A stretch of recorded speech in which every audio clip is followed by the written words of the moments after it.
Assalamualaikum warahmatullahi wabarakatuh. Alhamdulillahirabbil alamin. Nahmaduhu wa nasta'inuhu wa nastaghfiruh wa na'udzu billahi min shururi anfusina wa min sayyiati a'malina may yahdihillahu wa may yudlil may yahdihillahu wa may yudlil. Pertama-tama, marilah kita senantiasa memanjatkan puji dan syukur atas kehadirat Allah Subhanahu wa taala yang mana telah memberikan kita kesempatan yang sangat mulia sehingga kita masih sempat bersohbah di tempat yang mulia ini. Dan tak lupa pula kita kirimkan salawat serta salam kepada Nabi junjungan kita, yaitu Nabi Muhammad SAW. Baik, untuk menghabiskan waktu, maksud saya kami dari kelompok 4 akan membacakan hasil bacaan kami yang berjudul Studi Kelayakan Bisnis untuk Wirausaha, yang akan dimulai oleh saya pribadi. Nah, adapun bab yang saya akan bacakan yaitu yang berjudul Studi Kelayakan Bisnis untuk Wirausaha.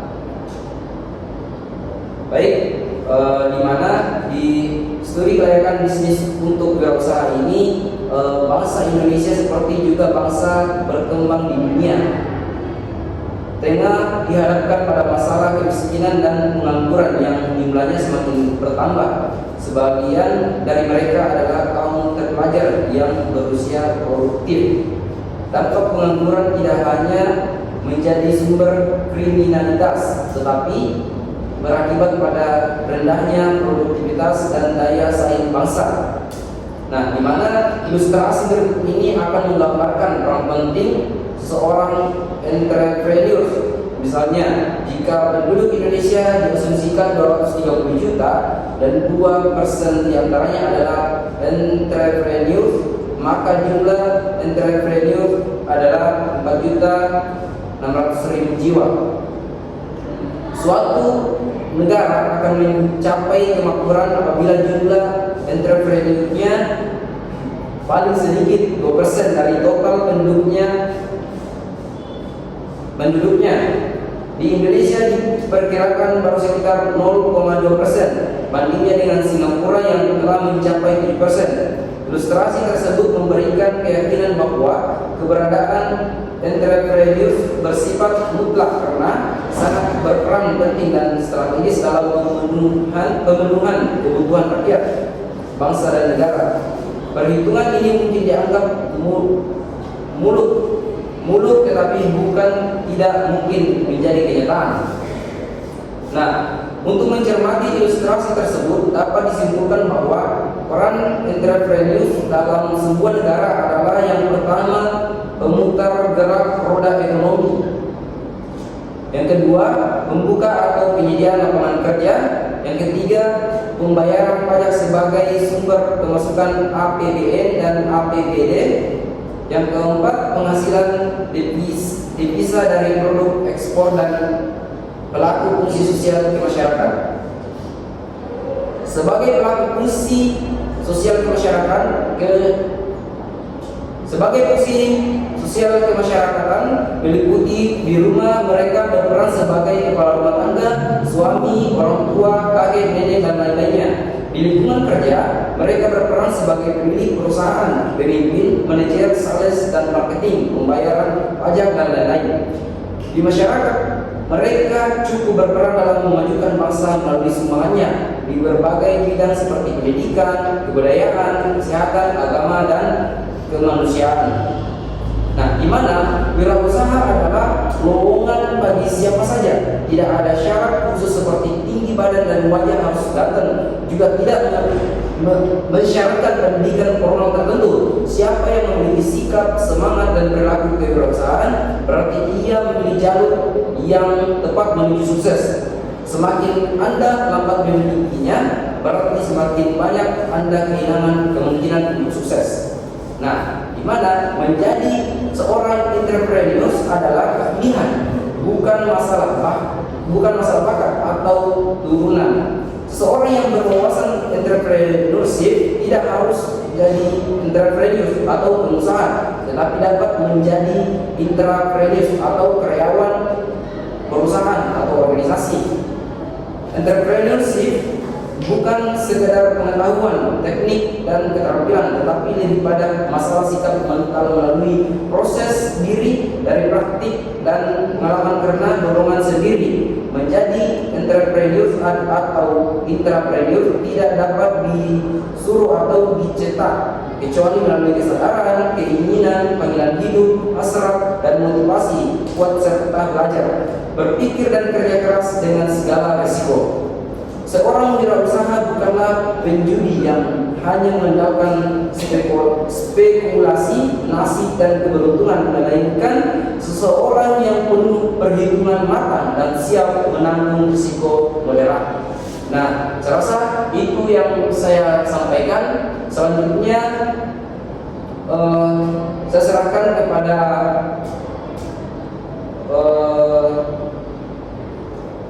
Nur Aulia untuk menyampaikan hasil bacaan dari bab 6. Saya persilakan dengan hormat. Baik, langsung saja mengenai bab 6 mengenai aspek lingkungan industri dalam studi kelayakan bisnis. Secara umum, lingkungan organisasi dapat dikategorikan ke dalam dua bagian. Yang pertama, lingkungan eksternal.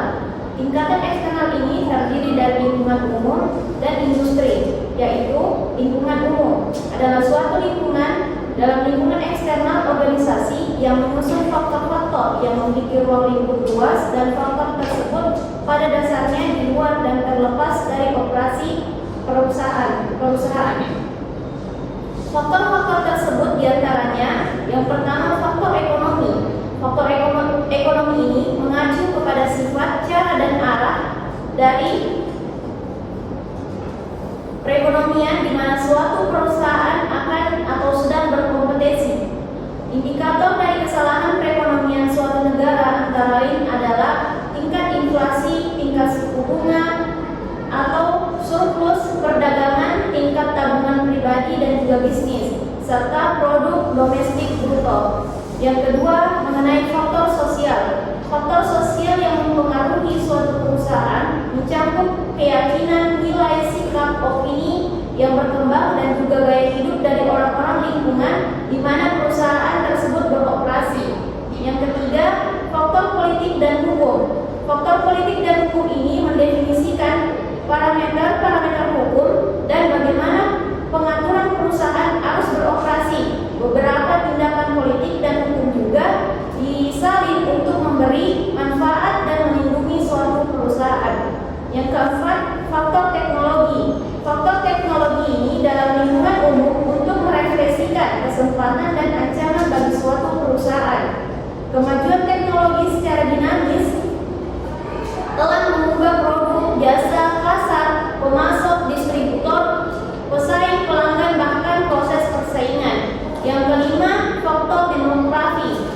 Faktor demografi ini adalah ukuran populasi, percampuran etnis, serta distribusi pendapatan. Perusahaan harus menganalisis perubahan faktor ini dalam konteks global, bukan hanya secara domestik. Yang kedua, mengenai lingkungan industri. Lingkungan industri ini adalah tingkatan dari lingkungan eksternal organisasi yang menghasilkan suatu komponen-komponen yang secara normal memiliki implikasi yang relatif lebih spesifik dan langsung terhadap operasionalisasi perusahaan. Terdapat 5 kekuatan pesaing diantaranya: masuknya pendatang baru, ancaman produk pengganti, kekuatan tawar-menawar, bahkan kekuatan tawar-menawar pemasok, serta persaingan konvensional di antara para pesaing yang ada. Selanjutnya, mengenai ancaman masuknya pendatang baru, yaitu skala ekonomi. Bertambahnya jumlah barang yang diproduksi dalam suatu periode sehingga mengakibatkan biaya produksi produktif ini menjadi turun.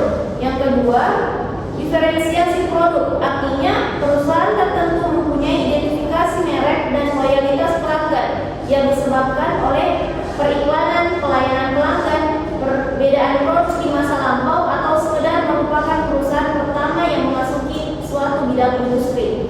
Yang ketiga, persyaratan modal. Modal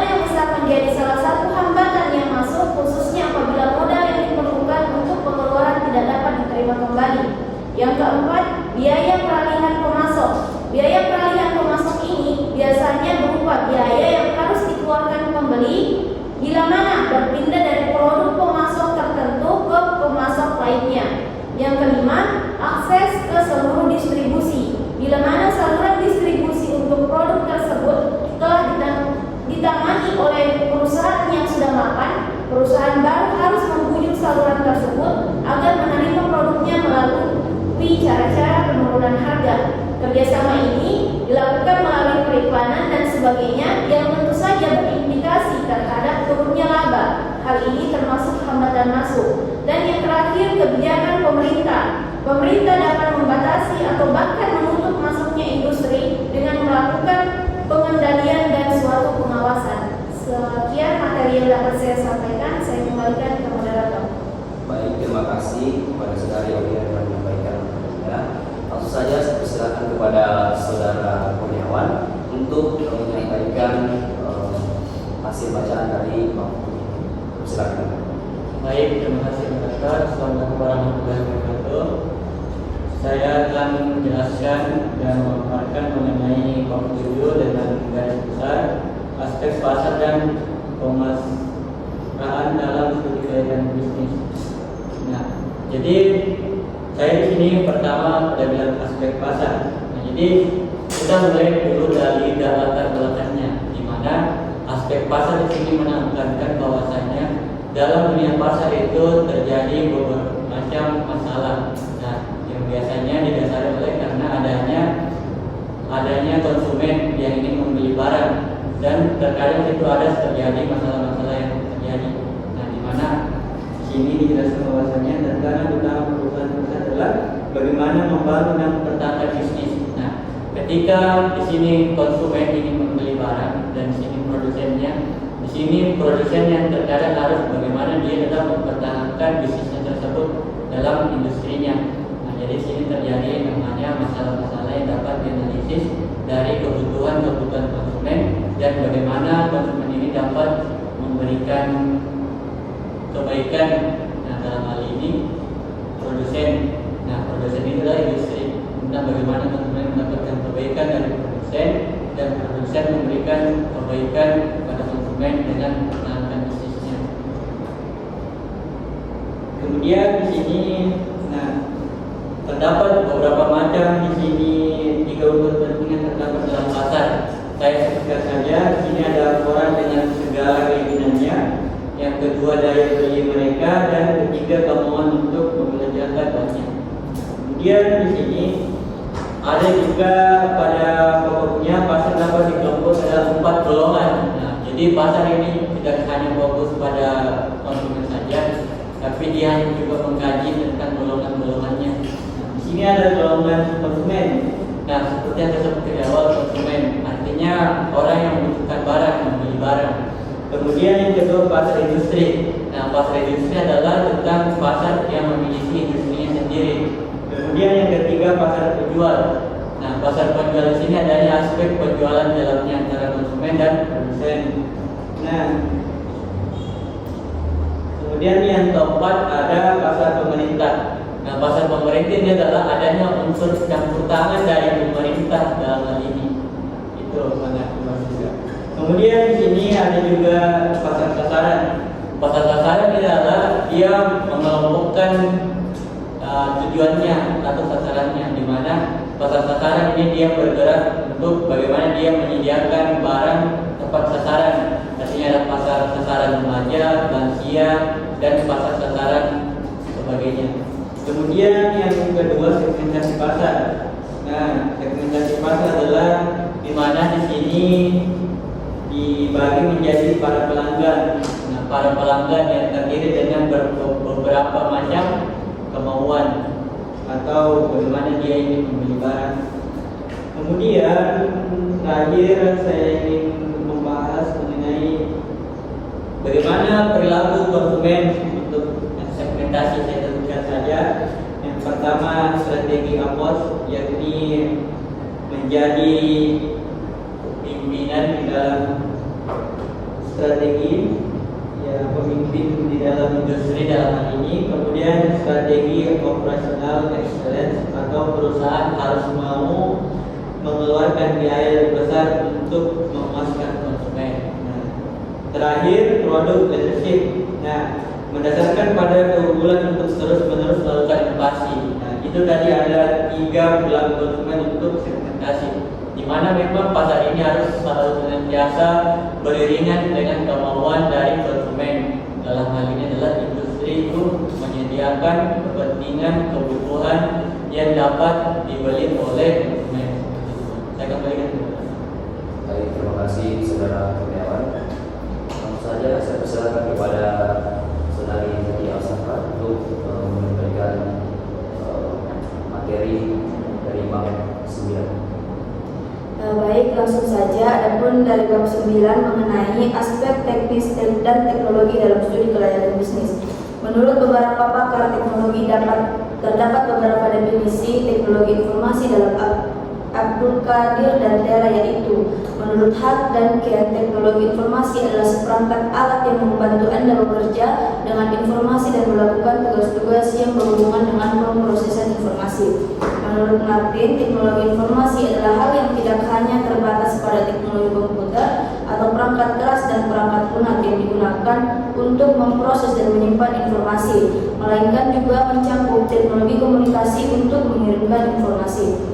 Dari definisi tersebut dapat dijelaskan bahwa teknologi informasi tidak sekadar berupa teknologi komputer, tetapi juga mencakup teknologi komunikasi. Dengan kata lain, teknologi informasi adalah gabungan antara teknologi komputer dan teknologi telekomunikasi.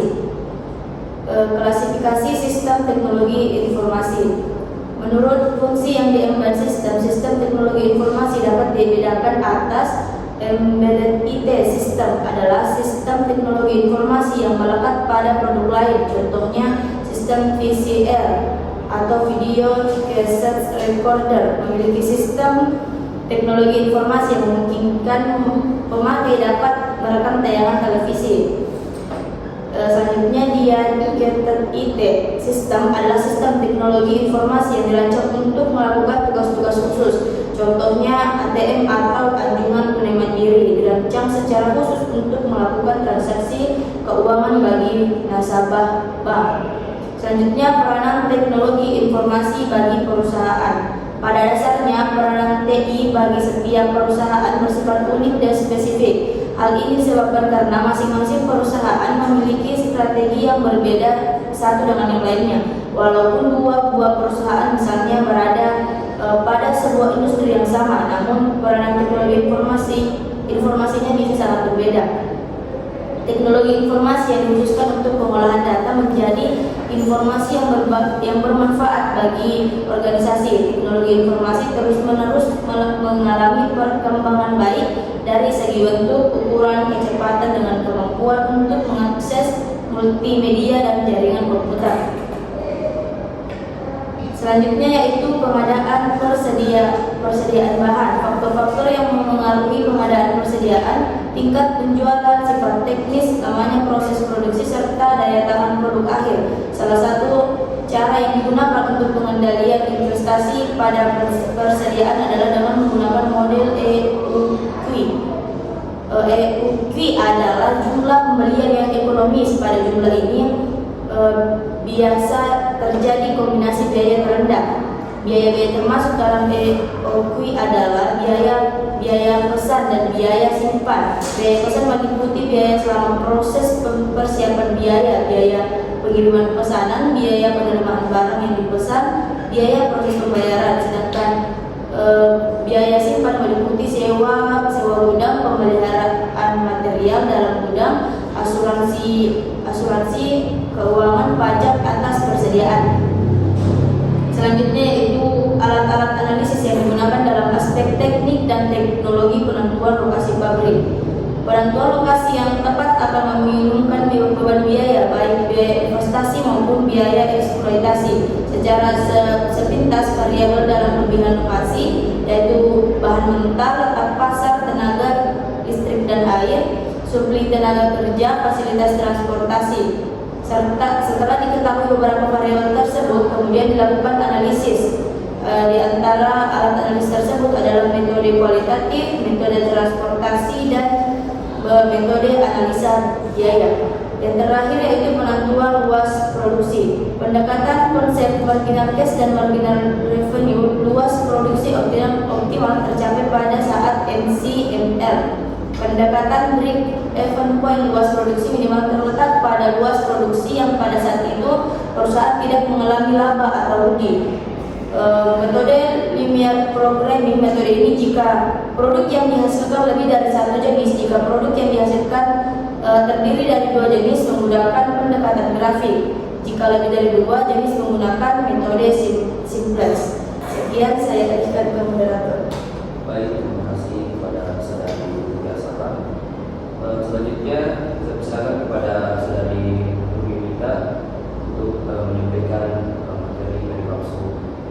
Baik, terima kasih. Adapun materi saya yang berjudul Aspek Manajemen dan Sumber Daya Manusia dalam Studi Kelayakan Bisnis. Pertama, ada aspek manajemen. Manajemen adalah pencapaian sasaran-sasaran organisasi dengan cara yang efektif dan efisien melalui perencanaan, pengorganisasian, kepemimpinan, dan pengendalian sumber daya organisasi. Dalam rangka pencapaian sasaran atau tujuan suatu bisnis, tentunya melalui suatu proses manajemen yang meliputi 4 fungsi manajemen, yaitu yang pertama ada planning atau perencanaan usaha. Suatu perencanaan usaha adalah unit kegiatan yang direncanakan dan bertujuan untuk memenuhi kebutuhan akan suatu barang dan jasa yang diinginkan. Adapun ciri-ciri pokok perencanaan usaha, bahwa setiap perencanaan usaha ditandai oleh hal-hal sebagai berikut. Yang pertama, bertujuan menghasilkan barang-barang dan jasa. Yang kedua, memerlukan suatu investasi modal, tenaga kerja, manajemen, ataupun hal-hal lain. Yang ketiga, setelah melakukan investasi tersebut dilaksanakan dan selama berlangsungnya usaha tersebut memberikan kegunaan kepada berbagai pihak. Yang keempat, adanya biaya operasional di atas biaya investasi. Adapun jenis-jenis perencanaan usaha, yang pertama, menurut jenis barang dan jasa yang dihasilkan. Misalkan perencanaan usaha dalam bidang produksi ataupun prasarana. Yang kedua, menurut jenis kepemilikannya, swasta nasional atau swasta asing ataupun campuran. Yang ketiga, berdasarkan modal atau fisik dan non-fisik. Usaha yang memerlukan modal fisik yang menyangkut bangunan baru, pendirian atau instalasi fasilitas untuk menghasilkan suatu aliran barang dan jasa selanjutnya. Berikutnya ada tahap-tahap pengembangan usaha. Pengembangan suatu usaha biasanya terdiri dari tahapan sebagai berikut. Yang pertama, pengkonsumsian proyek usaha. Yang kedua, perumusan proyek usaha. Dan yang ketiga, pemutusan ataupun pengesahan proyek usaha. Empat, persiapan dan pembangunan proyek usaha. Kelima, pelaksanaan usaha, tahapan dari suatu usaha yang telah mulai menghasilkan barang atau jasa. Adapun persoalan umum dalam pelaksanaan usaha yang sering kita hadapi dalam menelaah suatu usaha dan perencanaannya untuk dapat diproses ke tahap-tahap selanjutnya ada sebagai berikut. Yang pertama, menentukan siapa yang bertanggung jawab. Yang kedua, penilaian biaya-biaya dan keuntungan atau hasil-hasil dari usaha yang bersangkutan. Yang ketiga, penilaian asumsi dasar pendirian usaha. Yang keempat, pengetahuan atas suatu atau semua alternatif untuk mewujudkan tujuan yang dikehendaki oleh suatu usaha tersebut. Yang kedua ada organisasi atau pengorganisasian. Pengorganisasian adalah pengaturan setelah ada rencana. Ini melibatkan penentuan tugas, jenis pekerjaan, pembentukan unit kerja, pelaksanaan tugas, alat-alat yang digunakan, pengaturan keuangan dan fasilitas. Setelah tujuan perusahaan ditetapkan, tindakan harus dirumuskan untuk mencapai tujuan tersebut. Menurut Minardi pada tahun 2003 pada bukunya di halaman 20, pengorganisasian adalah langkah penting dalam mencapai tujuan perusahaan. Organisasi muncul karena adanya pembagian kerja yang logis dan sistem koordinasi. Dalam proses pengorganisasian ada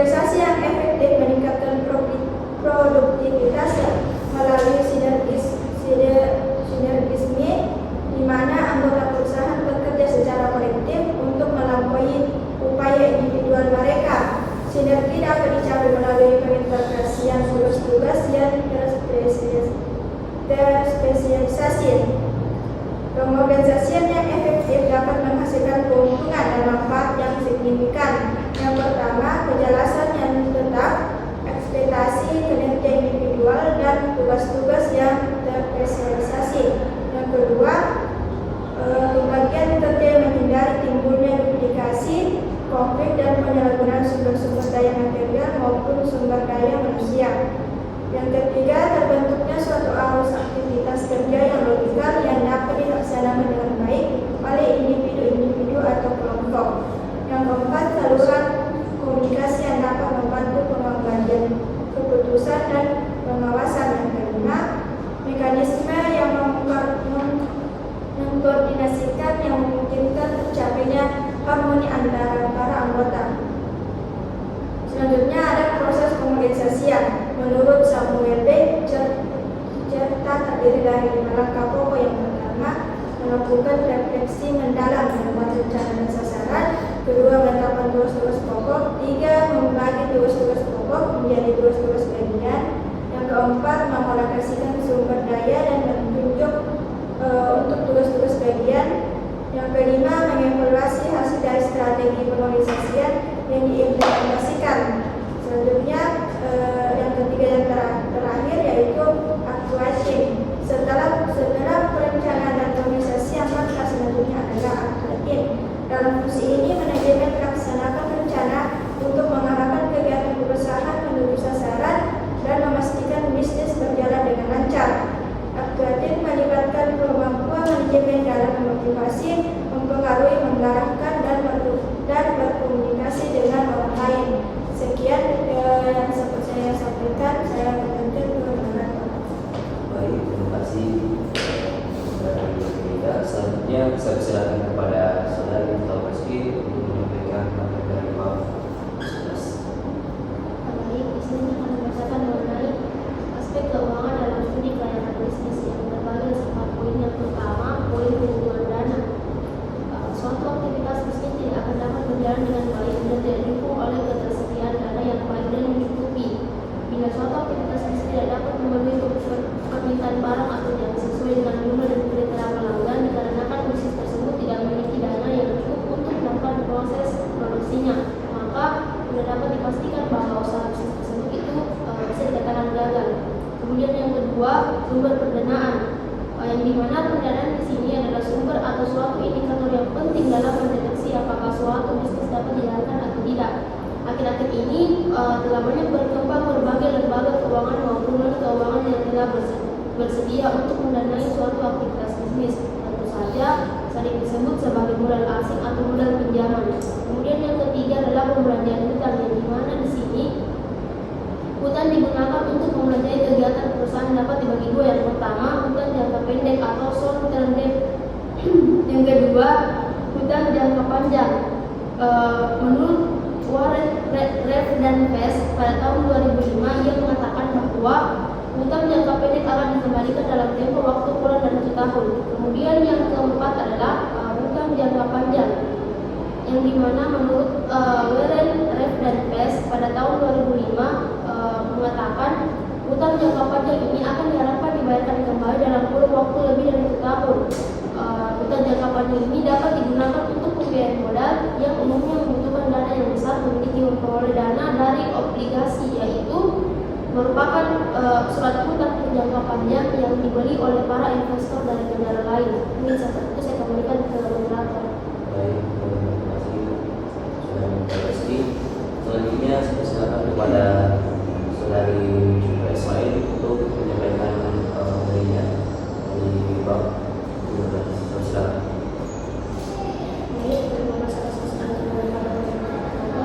Jadi ada materi saya ini pada 12 judul aspek risiko sosial, politik, dan ekonomi dalam SKB.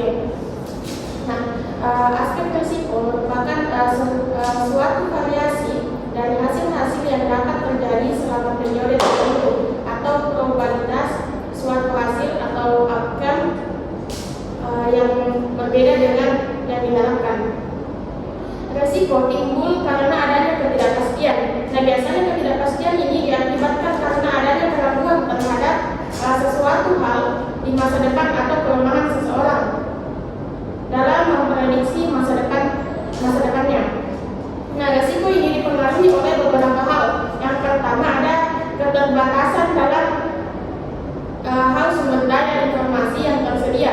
Yang kedua ada kelemahan dalam perencanaan yang tidak komprehensif. Yang ketiga ada keterbatasan pengetahuan dari para pengambil keputusan.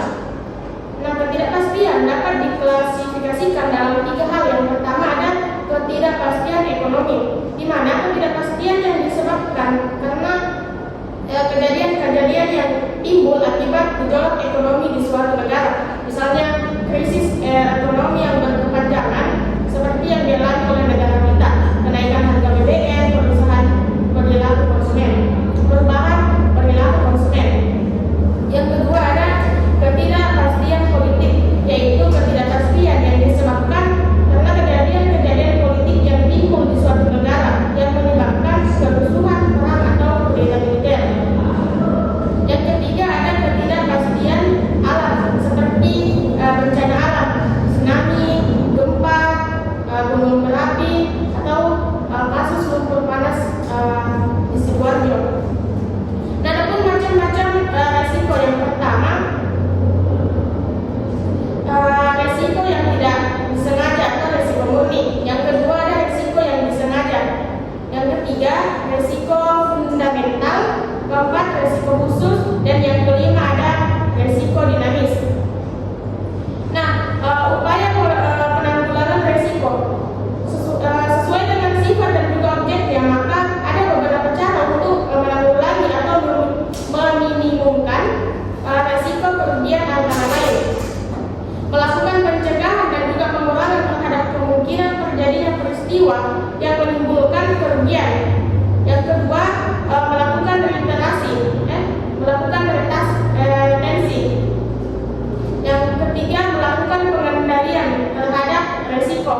Contohnya melakukan hedging untuk menanggulangi resiko kelangkaan atau fluktuasi harga bahan baku atau inventory sistem yang baik. Yang keempat ada mengalihkan atau memindahkan resiko kepada pihak lain, yaitu dengan cara mengadakan kontrak pertanggungan atau asuransi terhadap resiko tertentu dengan membayar sejumlah premi. Ada resiko yang dihadapi penguasa. Nah, pada dasarnya ada 2 resiko yang dihadapi oleh para wirausahaan ketika diberikan kesempatan untuk mengembangkan usahanya. Kedua resiko itu yakni yang pertama ada resiko real, di mana resiko yang tiba-tiba bisa dihitung, bisa diantisipasi dan bisa dihindari, termasuk dalam resiko kehilangan modal baik yang sudah ditanam dan akan ditanam ke dalam perusahaan. Yang kedua kehilangan kesempatan untuk mendapatkan keuntungan. Yang ketiga kehilangan mata pencaharian untuk menutupi kebutuhan sehari-hari. Dan yang keempat ada kehilangan kendali atas kekuasaan yang selama ini dimilikinya, karena ada pengalihan gaya bisnis keluarga menjadi gaya bisnis profesional. Yang kedua ada risiko psikologis, di mana risiko yang tidak terlihat, tidak bisa dihitung dan tidak bisa diantisipasi, tetapi belum tentu bisa dihindarkan. Dan termasuk dalam risiko ini yakni kehilangan reputasi dan juga risiko menanggung malu. Yang kedua kehilangan kepercayaan diri dan pada orang lain, kehilangan perasaan atau mampu yang akan menyebabkan kehilangan percaya diri. Yang kelima ada kehilangan jati diri. Yang keenam ada kehilangan motivasi untuk berjuang. Nah, analisis aspek ekonomi nasional, di mana selain aspek yang telah disebutkan tadi, perlu pula mengadakan analisis yang berkemanfaatan dan juga biaya terhadap perekonomian secara nasional dan sosial, di mana dalam dan keluasan analisisnya tergantung dari kriteria yang ditentukan untuk menilai suatu proyek. Nah, aspek-aspek penilaian manfaat suatu proyek, yakni manfaat dan biaya proyek dapat ditinjau dari sisi rencana pembangunan nasional. Nah, analisis manfaat proyek ditinjau dari sisi ini dimaksudkan agar proyek dapat memberikan kesempatan kerja bagi masyarakat, menggunakan sumber daya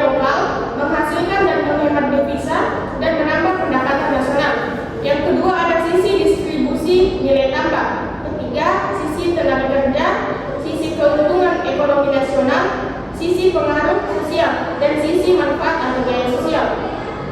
Nah, hambatan pembangunan ekonomi, beberapa hambatan pembangunan ekonomi didapat berupa dari iklim tropis, produktivitas rendah, dan kapital sedikit, nilai perdagangan luar negeri yang rendah, besarnya pengangguran, besarnya ketimpangan distribusi pendapatan, tekanan produk yang buruk, dan penggunaan tanah dengan produktivitas rendah. Sekian dari saya kembalikan ke moderator. Baik, terima kasih.